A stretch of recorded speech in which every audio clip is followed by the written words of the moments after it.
the things that Greg and Eugene were speaking about could not have taken place without the NGO industry.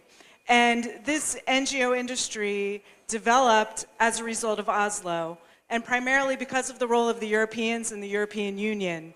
So because the Europeans felt a little bit left out of the Oslo process, they decided to exercise their influence via NGO funding and began pumping in tens of millions of euros, kroner, francs, every year into this group of organizations that has tremendous influence today, and I'll just briefly mention some of the ways in which they have that influence.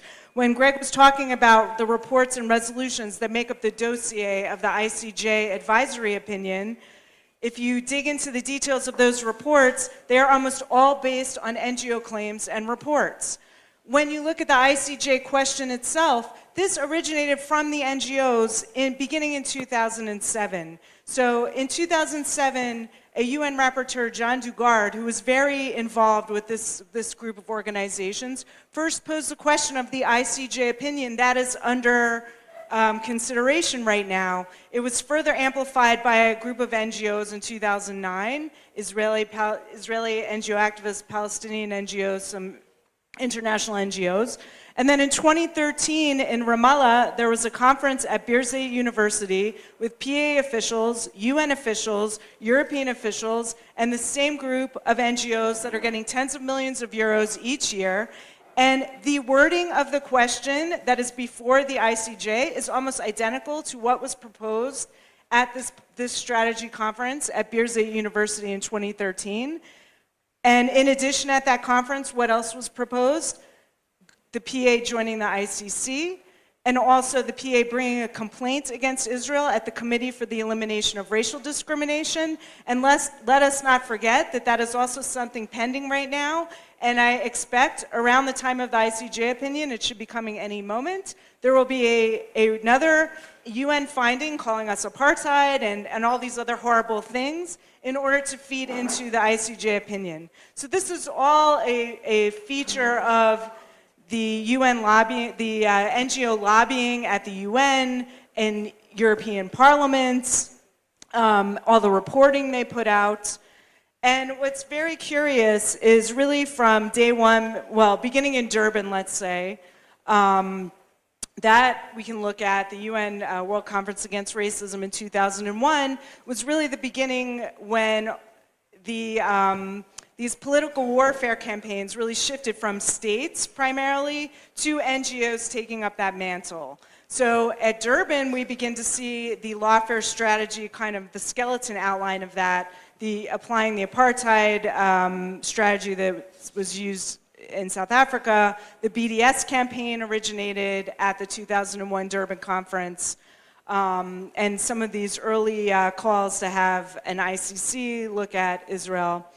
And over the years, the EU and European governments were giving this funding ostensibly for human rights, for democracy, for promoting good governance, for building what was going to be a Palestinian state in the Palestinian Authority.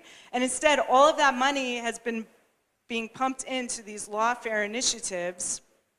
The other amazing thing about it is when you look at these activities, they seem to contradict with all of the European policies that European governments and the EU claim that they want to be promoting. So the EU is very vocal, to their credit, on anti-Semitism, for instance. They were promoting the IRA definition to combat anti-Semitism. They were the first countries to adopt the definition. They've been actually quite good about producing handbooks and guidance, putting into funding contracts that funding should not be going to organizations promoting anti-Semitism. Yet, when it comes to our region, all of the organizations in the Palestinian Authority, and I'll say others, are getting tens of millions of euros a year and engaging in anti-Semitic activities that contradict the IRA definition. Why is that?